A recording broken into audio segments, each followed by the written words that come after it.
Okay, so the first step is we're gonna remove the tailgate. I already went ahead and did that. She's over there. And then we are going to remove the bumper. So the way we do that is we're gonna remove the connections for these lights right here. They're pretty simple. I already went ahead and did that. Pretty much just, you know, you just twist them off. Lefty, loosey, righty, tighty, right? And then after that, we're gonna go ahead and remove the connection for our trailer. So the way you do that is you need both hands. You're gonna go ahead and get a flat hand and push these metal clips in. Oops, sorry.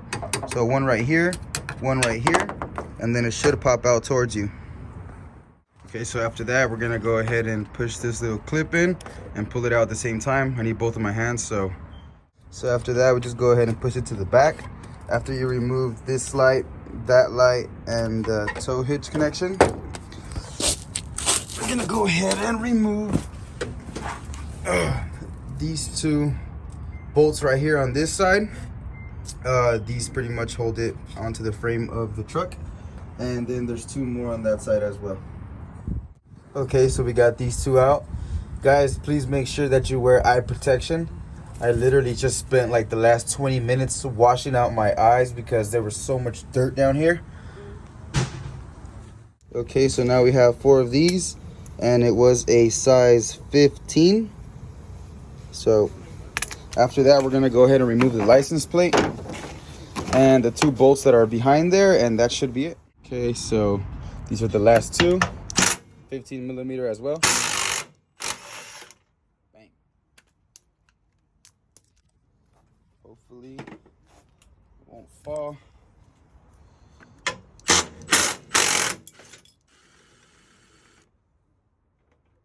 Okay, see if I can do this. Nope, let me get 2 hands, hold up. And just like that, the bumper is off. So next we're gonna go ahead and remove the 6 bolts that are holding on the actual bed onto the frame of the truck, and I'll show you guys where those are at right now. Okay, so the first pair of bolts we're gonna remove is over here towards the back. I have a tow hitch. If you do not, it's pretty easy to find. It's along this part of the back. You can see it is in there. So we have one on this side and one over there as well. Okay guys, then the other pair of 18 millimeter bolts is gonna be about 10 inches this way. So we have one right here, right? Here's the first one that we removed in there. About 10 inches this way. There's another one right here, as well as over here in this hole. Right? There's that guy. Oops. About 10 inches this way. So we got one here and one here. Okay, so we got the second one out over there, over here as well. Now we're moving on to the third set, which is gonna be all the way towards the front. Okay guys, so the last 2 are gonna be towards where the cab meets the bed. They're not that hard to find. They're gonna be directly under here. You guys see that? So there it is. Okay guys, so this is the last pair of bolts. It's towards the back where the cab meets the actual bed. As you can see, there it is, the 18 millimeter bolt. And obviously there's gonna be one on that side as well. So let's go ahead and get these last 2 removed, and she should be loose. Okay, so I was able to get them all out, and honestly I actually got them all out with the drill. It was just that one back here that gave me trouble, but shouldn't be that hard. A good way to find out if it's loose or not is just to simply pick it up. So now the last thing you have to do is remove this housing right here with these 3 bolts right here, 1, 2, and 3. I believe they might be T20s. Let me get back at you real quick and check. Okay guys, so it's actually a T25. So I removed 1, 2, and 3. I also want to make sure you take off this guy, just in case, right? Good old flathead. After we remove that, you guys can see it's gonna be loose. That's what she said. So whenever we lift up the bed, we won't have any issues there. I didn't remove my toolbox. There's about like 200 to 300 pounds of tools in there. But I'm gonna use a jack and actually lift the bed up so we can get access to the fuel pump that is right there. So, yep, let's do it. Okay, so before I actually go ahead and lift the bed up, I actually pulled it back a little bit, just so when I lift it, it won't scratch anything over here. So I pretty much just grabbed it from right there and pulled it back as much as I could. It didn't really move much, probably like 2 or 3 inches, but it should be enough for me when I lift the bed up this way. Hopefully it won't scratch any of my paint. Okay, so we got her up a little bit. The way I did that was simply grabbed a piece of 4x4. I put it up against the rail, right? So if you guys remember where this bolt was at, the last and final one towards the back, I pretty much just put the piece of 4x4 right there on that rail you see right there, and I'm pumping it up slowly. Hopefully I won't scratch my paint like I said. Next thing would be to go ahead and put, once I get enough clearance, put the 4x4 in between the frame and the bed, and that'll give me enough room to work on that sucker right there. So let's see how it goes.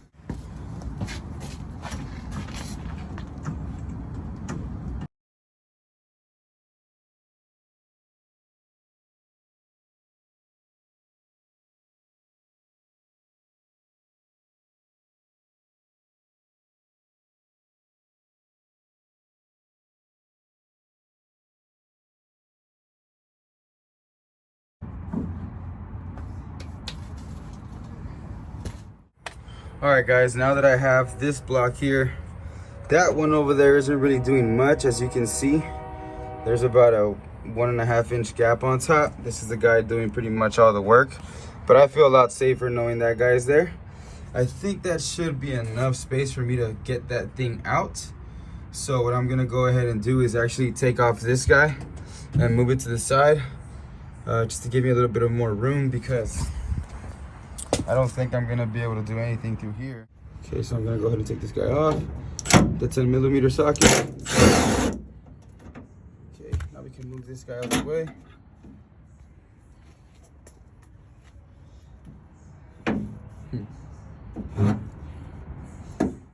Okay, so first we're gonna go ahead and remove this one as well as that one, and then with the flathead screwdriver we're gonna go ahead and hit against these grooves counterclockwise to pull this guy out.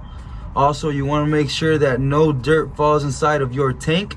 So after I loosen it up a little bit, I'm gonna use a compressor with a hose, and it's like an air pressure nozzle, so I can clean this out. You can go ahead and use a vacuum if you want. I don't really care what you use, just make sure that no debris falls into your tank. Okay, so for the first one, I literally just put my flathead in between here and pushed that way, and it came off. So now I believe we just gotta wiggle it out of here.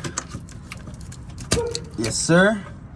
It's the first one is out. Okay, simple. Put your flathead in between here and push out.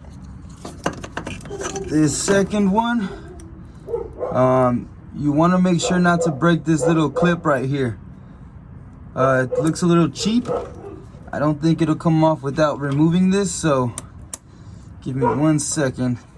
Okay, so as you can see guys, I went ahead and broke it. Of course, no biggie. I believe my local AutoZone should have a clip just like that. So the gist is this piece comes off this way, and I believe there's another one over here that comes out through the back side over here. Give me a second. It's really hard to do this with one hand. Okay, right? So we got this other, oh. Okay guys, so I just had the most annoying experience ever. I literally just spent about 2 hours going to 3 different auto zones looking for this damn thing right here. So almost every other video I've seen on YouTube, everybody seems to break these clips. So just to save yourself some time, guys, please go ahead and buy these beforehand. They are literally only about $5, and it'll save you a big freaking headache like it would have saved me one. So now that thing is loose right there, that fuel line. What we're gonna do is go ahead and give this guy a couple of turns.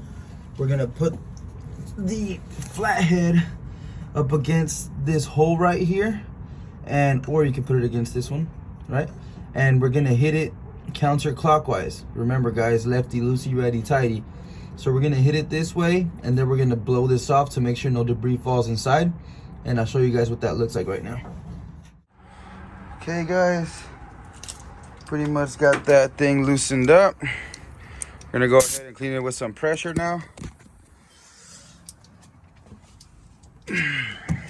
Let's see how good we can get this sucker cleaned up.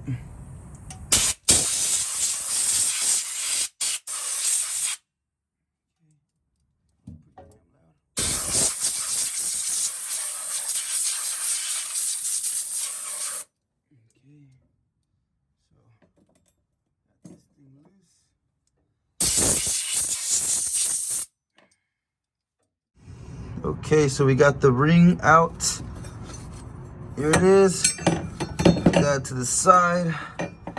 This guy should shimmy on out of here. Let's see.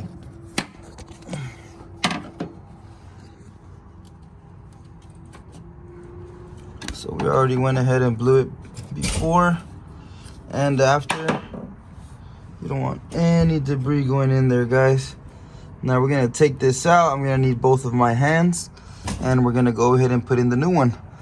Keep in mind the position in which the hoses are supposed to be. We also do have this little, I guess you could call it like an ear back here. So there should be no reason as to why you don't put it back the same. Okay, connector and fuel line go this way. This little ear goes towards the back. Okay guys, so here's the OEM fuel pump, and that's the fuel gauge sensor. So supposedly this is the reason why it no longer reads the fuel level accurately, because of the wear and tear. So unfortunately, I will not be installing an OEM Mopar fuel pump on the truck. I went ahead and got one from 1aauto.com. I've bought parts from there before for other cars. They seem to hold up pretty nicely. So you can see the mechanism is slightly different, but the two do seem a little bit different. But hopefully this one gives me more than 80,000 miles, because that's how long this guy lasted for. So let's go ahead and put it inside. And of course we got the new ring as well. So let's put her in. Guys, I just removed the old ring, and as you can see, there is a ton of just grimy, dirty stuff around where the ring goes. So I'm gonna go ahead and clean it with a towel, paper towel. You want to get this as clean as possible. You definitely don't want anything obstructing the seal of the gas, and I'm gonna go ahead and do this quick because this gasoline is giving me some type of feeling, if you know what I mean. Okay, so there's the new ring. Time to put in the new fuel pump. Okay guys, so we got the new fuel pump in. You want to make sure when you're tightening it, obviously because this starts off over here, you want to make sure you hit it all the way towards the back. All the way towards the back. And as you can see, they are all in the lip. Make sure you don't miss any of them. Now I'm gonna go ahead and connect everything back. And before we drop the bed and put everything back together, we're gonna go ahead inside the cab and make sure that we have a fuel reading. Make sure all this work didn't go down in vain, or doesn't go down in vain. Okay guys, moment of truth. Oh yes sir, yes sir. That's amazing. Yes sir. Okay guys, now that we ran that test and we made sure that it's working, we are pretty much gonna put everything back together. So, you know, gonna drop the bed, align it properly, put this back together, put the 2 bolts in the front, the 2 in the middle, the 2 in the back, put the bumper on, the tailgate, and we should be home straight. It took longer than I thought because I had to go to the store to buy those little clips for that thing back there, for that fuel line. So save yourself some time guys and just go ahead and buy one from the get-go. Like I said, they're about $5. It's gonna save you a big headache. But yeah, I mean, hopefully, you know, this helps somebody out. My fuel gauge reader, I guess, really only lasted for like 80,000 miles. Hopefully this one lasts a little bit longer, although I don't think I'm gonna have the truck that long. But still, I mean, not the hardest thing in the world to do. I did prefer this method over dropping the tank down because I'm just lazy that way. I'm not sure, but hopefully I help somebody out. Good luck out there guys. Feel free to like, comment, and subscribe to my channel. Peace.